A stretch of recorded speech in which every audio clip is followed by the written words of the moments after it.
কিছুক্ষণের মধ্যে দেখতে পারবেন আমরা বাইক নিয়ে দানং শহর থেকে কোথায় যাচ্ছি। ততক্ষণ পর্যন্ত আমাদের সাথেই থাকুন। Let's start the video.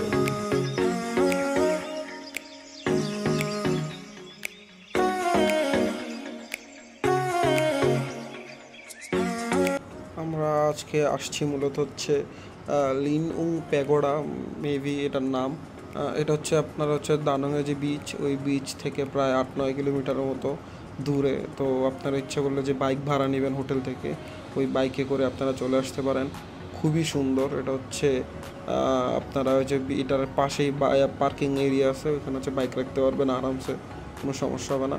পরে হচ্ছে বাইক রেখে যে এভাবে সিঁড়ি দিয়ে হচ্ছে উপরের দিকে উঠলাম আমরা।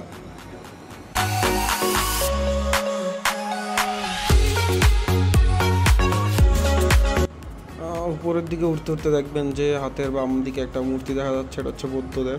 এই পুরা এরিয়াটা হচ্ছে বৌদ্ধ ধর্মের মন্দির টাইপ বলতে পারেন।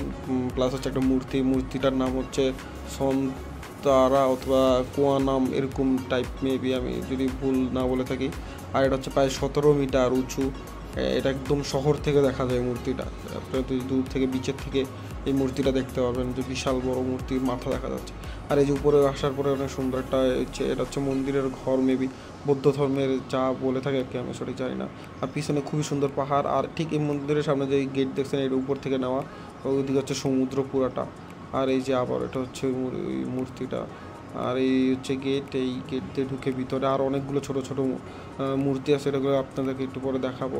তো অনেক এই যে সুন্দর গাছগুলা যেগুলো আছে হচ্ছে বৌদ্ধ ধর্মের, আপনারা হচ্ছে বিভিন্ন ছবিতে দেখা যায়। আর এই যে উপরে আমি দেখাচ্ছিলাম যে অনেক সুন্দর, এটা বৌদ্ধ ধর্মের একটা মন্দির বা ওদের যে উপাসনালয়ের ঘর বলতে পারেন। খুবই সুন্দর লাইটিং ছিল এখানে উপরে।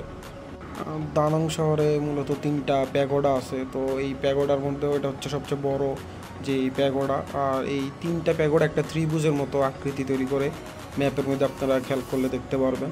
তো এটা হচ্ছে তার মধ্যে সবচেয়ে বড় লিনং প্যাগোডা, যেটা আমরা এখন এটাতে আসি। আর আপনারা হচ্ছে এখানে আসতে পারবেন হচ্ছে শহরের যে কোনো প্রান্ত থেকে বাইক নিয়ে। আপনারা হচ্ছে বাইক হোটেল থেকে ভাড়া নিতে পারবেন।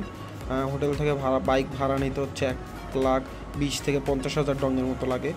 আর তাতে তেল কিছুটা থাকে, অথচ আপনারা গিয়ে তেল পুরে আনতে হবে। তো তেল নিতে হচ্ছে আপনাদের প্রায় 20,000 ডঙ্গের মতো লাগবে পার লিটার।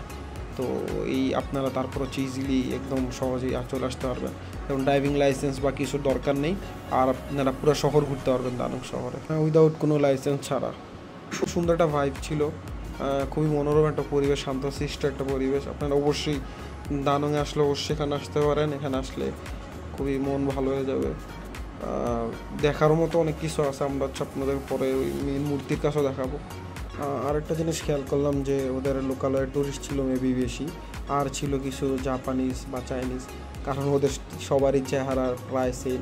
তো ওভাবে ধরা যায় না আর কি যে ওদের লোকালয়ের এই মানুষ নাকি বাহিরের কোনো ট্যুরিস্ট। এভাবে আমাদের ছাড়া তেমন কোনো ট্যুরিস্ট দেখি নাই, আমি আর সাইদুরই ছিলাম। আর অন্য কোনো দেশের তেমন দেখা যায় নাই।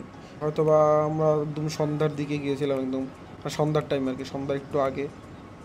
তো ওই টাইম হয়তো বা তেমন মানুষ ছিল না, তো দিনের বেলা ভালো মানুষ থাকতে পারে। এই যে প্রায় কিছুক্ষণ পরেই সন্ধ্যা হয়ে গিয়েছিল আর কি। তো এটা হচ্ছে সন্ধ্যার টাইমের লাইটিংয়ের একটা ভিউ আপনাদেরকে দেখাচ্ছি, পরে বাকিটা দেখতে পারবেন। এই যে এরকম ছোট ছোট যে মূর্তিগুলো ছিল, এগুলা প্রায় প্রতিটা সিরিয়াল, এবং এই পাশে একটা ছিল সিরিয়াল আর ওই পাশে আরেকটা সিরিয়াল ছিল, এরকম সিরিয়ালে প্রায় 7-8টা করে ছিল, 8-9টার মতো হবে আর কি। দুই পাশে প্রায় 15-20টার মতো ছিল আর কি।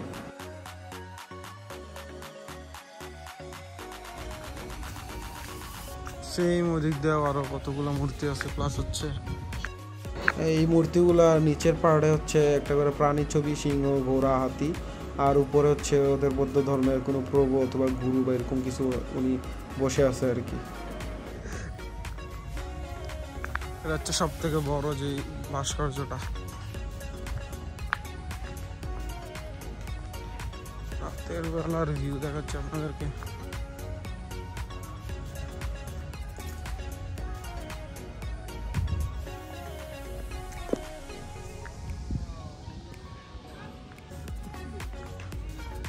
মানুষ আছে ভালোই রাখতে পারে।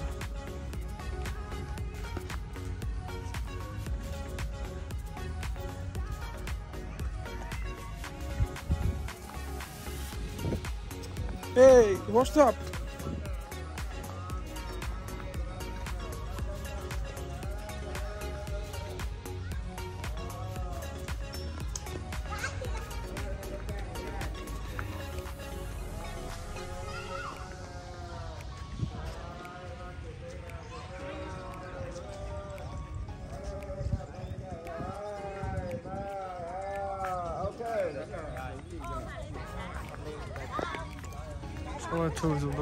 সবাই হচ্ছে ওই মূর্তি অথবা ভাস্কর্যের সামনে যে লাইটিং ছিল ওই তো ওগুলোর সামনে সবাই ছবি তুলে এসে, তো আমরাও তুলেছিলাম ছবি। তো এই লাইটিংগুলো দেওয়ার কারণ হচ্ছে মেইন শহর থেকে আপনারা ক্লিয়ারলি এই মূর্তিটাকে দেখতে পারবেন, একদম যেন মনে হবে যে দেখে যে পাহাড়ের মাঝখান থেকে কেউ দাঁড়িয়ে আছে। তো এই লাইটিংগুলো খুবই সুন্দরভাবে করা হয়েছে। আপনার হচ্ছে একদম দূর থেকে যদি দানং শহরের একদম দূর থেকে অথবা যেই বীচ ছিল দানংয়ের, ওই বীচ থেকে একদম দেখা যায় মূর্তিটাকে, যে একদম লাইটিংয়ের কারণে।